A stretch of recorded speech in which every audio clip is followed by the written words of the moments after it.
Hola, en este video vamos a hablar sobre blockchain.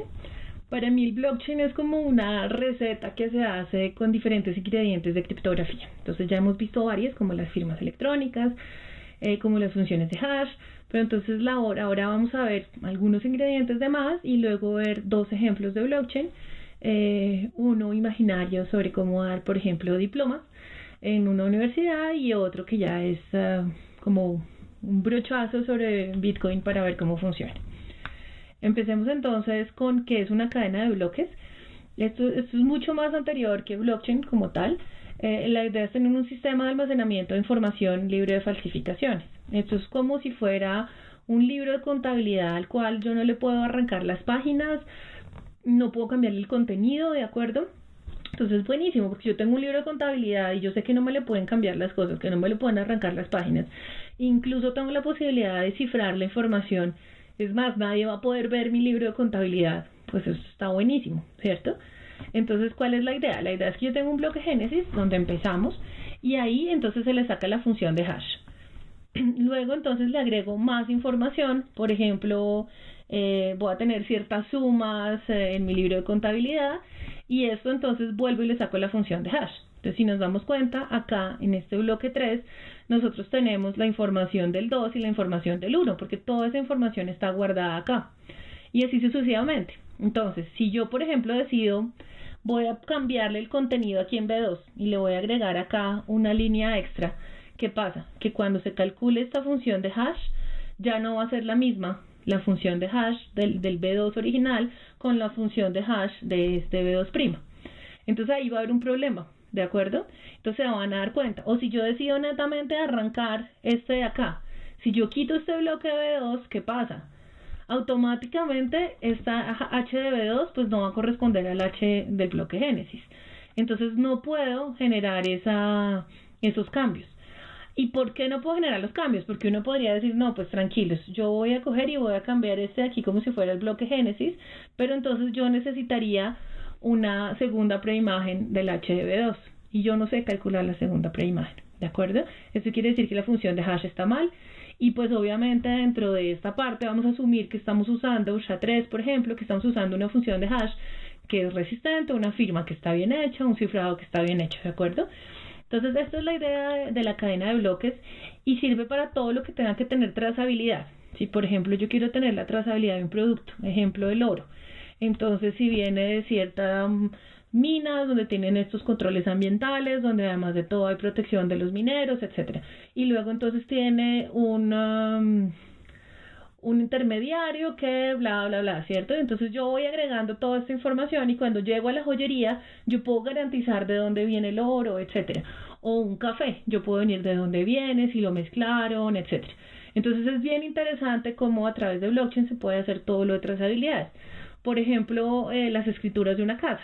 Si yo le vendo a alguien y así sucesivamente, entonces por eso también se habla a futuro como de contratos inteligentes, porque la idea es tener una trazabilidad de todas estas ventas y entonces en este momento que estamos haciendo restitución de tierras, pues sería buenísimo haber tenido esta trazabilidad porque ahí no se puede falsificar, no se puede cambiar el contenido y entonces podríamos tener toda esta información a disposición. Además de todo, entonces vamos a meter este último concepto de redes de computadores. Está la opción cliente-servidor, donde uno tiene un servidor aquí en la mitad y en este caso vamos a tener 6 clientes. Y otro donde tenemos estas redes peer-to-peer, donde ellos se comunican entre ellos. ¿Qué ventajas tiene el peer-to-peer? Pues que no depende de un único servidor y pues es más tolerante a fallos. Si aquí falla el servidor, de malas, ¿de acuerdo? En cambio aquí, si aquí uno falla, pues no hay lío, todos los demás nos podemos seguir comunicando. ¿Qué pasa ahora con la descentralización? Entonces decimos si es centralizado, si estamos en este tipo de casos, y decimos si es descentralizado, si ya no dependemos. Aquí claramente pues yo puse un banco, porque si yo a Alice aquí le quiere mandar plata a Bob, pues tiene que pasar por el banco. En este caso no, simplemente manda, ¿de acuerdo? O se tiene que comunicar a través de una tercera persona. Aquí no. Entonces es una ventaja porque elimina los intermediarios y obviamente eso aumenta la velocidad.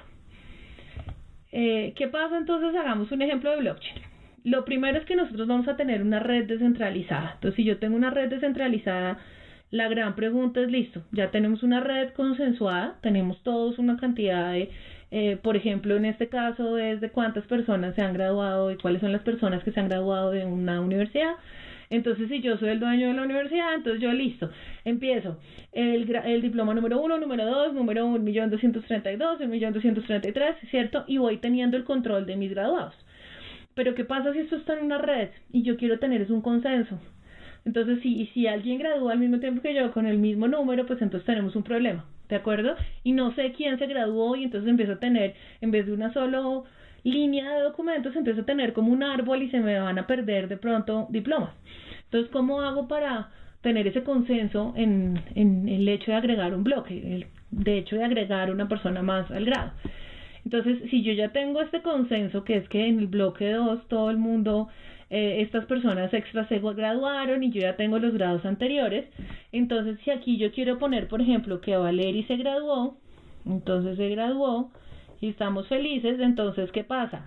Entonces necesito agregar esta información con el hash del B2. Entonces primero calculo el hash, luego le meto esta información, pero el paso que me hace falta es decirle a todos los de la red, entremos en consenso y validamos mi diploma, ¿cierto?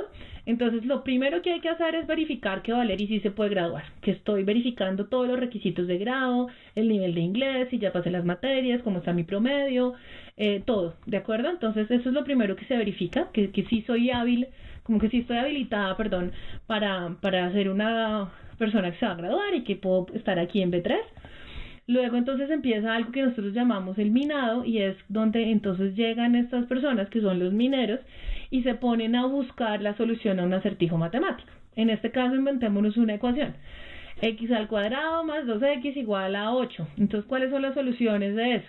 Mientras que estos mineros se ponen a encontrar cuál es esta solución, entonces pasa un tiempo. Y mientras este tiempo, entonces alguien va a decir, yo pude, por ejemplo Bob, va a decir, yo pude, yo logré encontrar la solución, esta es la solución, y entonces a Bob se le da una recompensa, porque si no nadie se va a poner a validar. Él recibe su recompensa y dice, listo, como yo ya validé la transacción, entonces voy a agregar este bloque, que ya estamos todos de acuerdo, porque yo chequeé que si tuviera el requisito de grado, yo resolví el acertijo, entonces estoy seguro que nadie más, porque una vez el acertijo está puesto, se puso la ficha al rompecabezas y se llenó el rompecabezas. Entonces ya nadie más puede llegar a poner otra ficha, porque ya estuvo, ¿cierto? Entonces una vez ya está resuelto ese acertijo, se puede agregar ese nuevo bloque, y luego volvemos a empezar otra vez. Entonces si María se gradúa, entonces ahora hay que poner acá, el siguiente paso sería, saquemos aquí el hash de B3, ¿cierto? Y agreguemos en este bloque, entonces María se va a graduar. Se gradúa, ¿de acuerdo? Y así sucesivamente tenemos que ponernos todos de acuerdo para empezar a hacer todo lo de la validación. Entonces un ejemplo de blockchain que no tiene nada que ver con criptomonedas, para que ustedes vean que eso se puede utilizar en muchas otras cosas. Luego está el ejemplo de Bitcoin, que la idea otra vez, como les dije al comienzo, es como un panorama de lo que se busca hacer, es lo mismo. Entonces la idea es, yo voy a agregar una transacción al bloque, entonces aquí lo que yo estoy mandando es que Alice le está mandando una plata a Bob y obviamente esa plata pues está en Bitcoins, porque si no, no estaría utilizando Bitcoin. Entonces, yo aquí tengo un problema que es el doble gasto. ¿Cómo sé que Alice también no se lo está mandando a Charlie? Y luego entonces, porque si yo cojo un billete y se lo entrego, pues se lo entregué. Pero si esto es un número, pues se lo puede entregar a varias personas. Entonces se llama el doble gasto. Entonces tenemos que ponernos todos de acuerdo para que en esa red consensuada esté solamente una de esas transacciones.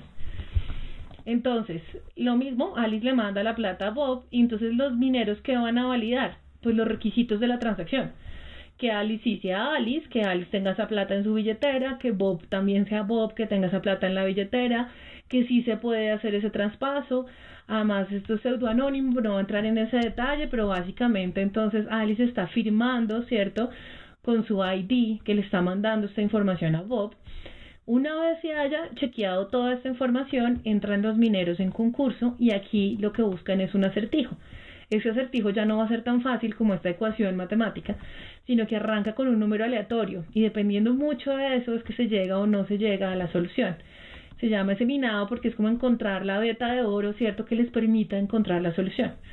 Una vez alguno de los mineros ha encontrado esto eso se demora un cierto tiempo, el minero dice, listo, lo logré, toda la red para, el minero recibe la recompensa, que ha cambiado según como el momento histórico de Bitcoin, y lo mete en la red, este bloque que ya está todos consensuado. Entonces ya sabemos que a partir de este momento, Alice ya no tiene esos 10 bitcoins que le mandó a Bob, sino que ahora Bob es el que lo tiene, y toda la red está de acuerdo. Entonces todos estamos de acuerdo en que este es el último bloque. Y si alguien quiere agregar otro bloque, no se va a inventar un B5, sino que va a llegar acá, también va a calcular H de B3, que es el mismo para todos, y agrega aquí su nueva transacción. Por ejemplo, Charlie me da a mí los 10 bitcoins, ¿de acuerdo? Entonces, esta es la idea. Nos tenemos que manejar en una red consensuada. Y entonces, ¿cuál es la idea? Tenemos un sistema de almacenamiento de información, esto es muy importante, que es seguro, que es anónimo, que es descentralizado y que está libre de falsificaciones. Entonces, esto ha tenido como muchos pros y contras y mucha gente hablando, diciendo que esto es la maravilla, que con esto se puede resolver todo. Yo honestamente no creo eso. Creo que muchas cosas que se están haciendo con Bitcoin se podrían hacer con otro tipo de tecnologías, pero tampoco creo que son un demonio del cual no se puede hablar y que ya la gente se saturó y que blockchain no se puede y no se debería trabajar en eso, porque blockchain puede ser muy útil para todos estos temas de trazabilidad. Entonces hay diferentes tipos de blockchain ahora. Vamos a ver algunos. Entonces está Bitcoin, que es el inicial. Bitcoin inicia con un paper de Satoshi Nakamoto en el 2008. Nadie sabe quién es Satoshi Nakamoto, si es hombre, mujer, si de verdad tiene ascendencia asiática por ese nombre, si es un grupo de personas en Perú, sí, no sabemos. Entonces tiene una cuenta de Gmail, sacó este paper, creó todo, compraron una pizza y dejaron eso andando. Entonces se vuelve súper interesante. ¿Qué tiene chévere esto? Es que viene con la crisis, ¿cierto?, del 2008, saca una nueva, pues es un token, pero entonces hay gente que dice que es moneda, ¿cierto?, si es una criptodivisa, entonces empiezan a hablar de todas estas ideas, y entonces entra netamente con toda la parte financiera, y la idea es descentralicémonos de los bancos, nosotros nos podemos comunicar por acá. ¿Qué problema tiene? Que cuando estamos haciendo el minado, eso es súper costoso. Entonces, por eso es que a veces se meten en los computadores sin permiso y les roban como la energía, ¿cierto?, y la capacidad de cómputo del computador para poner a minar, ¿de acuerdo? Hay búnkers, por ejemplo, en varios países donde tienen ahí computadores a toda minando, porque entre más rápido minen, más probabilidades tienen de encontrar el nonce, y por eso entonces pueden conseguir más plata. Además, fluctúa mucho. Entonces empieza esta parte de, bueno, listo, puede ser chévere, pero por otro lado no es lo más amigable con el medio ambiente. Luego entonces nace Ethereum, que la idea también es que es no permisionado. ¿Qué quiere decir esto no permisionado? Es que yo no tengo que darte permiso para nada. O sea, si usted quiere tener una cuenta bancaria en un banco, pues tiene que ir, mostrar su identidad, decir quién es, le dan el permiso. Aquí no, si usted quiere meterse a Bitcoin, vaya a la página que le puso en la diapositiva anterior, se mete y compra Bitcoin, ¿de acuerdo? Lo mismo acá en Ethereum, entonces es libre, ¿cierto? Se utiliza otro protocolo y permite transacciones que lleven contratos inteligentes, entonces ese es un buen avance. Luego entonces vienen otros que muchas personas a mí charlando me dicen, no, eso no es un blockchain. Yo creo que sí es un blockchain, pero es un blockchain distinto. Y este, por ejemplo, de Hyperledger está liderado por la Fundación Linux. La idea es que la gente vaya haciendo estos como más protocolos y más ideas y lo vayan montando ahí, empiecen a hablar. Hay mucha interoperabilidad entre los diferentes proyectos, pero dicen que no es un blockchain justamente porque es permisionado. Entonces ya no es que uno vaya y consigue un token y pasa, porque entonces eso ya no es, pues se gasta mucho tiempo, se gasta mucha energía, sino que es permisionado. Entonces yo tengo a alguien que tiene, por ejemplo, el dueño del proyecto, que me dice, listo, es verdad, usted tiene razón, la solución sí es esa. Entonces en el caso, por ejemplo, de la universidad, alguien en la universidad me podría empezar a dar estos permisos, ¿cierto?, para decir, listo. Pero entonces ya se pierde la descentralización, porque ya hay alguien que tiene esa información y que está manejando esa red. Entonces, por eso no cumple con el mismo espíritu que los dos de acá. Y R3 Corda, pues le pasa lo mismo, también es permisionado, pero permite, por ejemplo, usado de identificación y verificación de clientes. Entonces, y además, por ejemplo, no existe una distribución periódica de la información. Entonces, son diferentes modalidades que están naciendo, hay, por ejemplo, esta 2015, entonces que es un mundo que se está explorando y que yo personalmente creo que puede servir mucho, no solamente en esta parte financiera, que es donde más se conoce y como donde la han hablado muy mal, porque cuando dicen Bitcoin, no, eso es lo mismo que unas cadenas, esto es lo mismo que robos, esto que usan los hackers. No, los hackers no son personas malas, de hecho son los ciberdelincuentes los que están haciendo cosas malas. Y no obligatoriamente blockchain tiene que ir ligado a la parte financiera, por ejemplo en temas de restitución de tierras, de trazabilidad, se vuelve bien interesante lo que se puede hacer ahí. Los espero en el último video para hablar sobre los retos que traen los computadores cuánticos en la criptografía.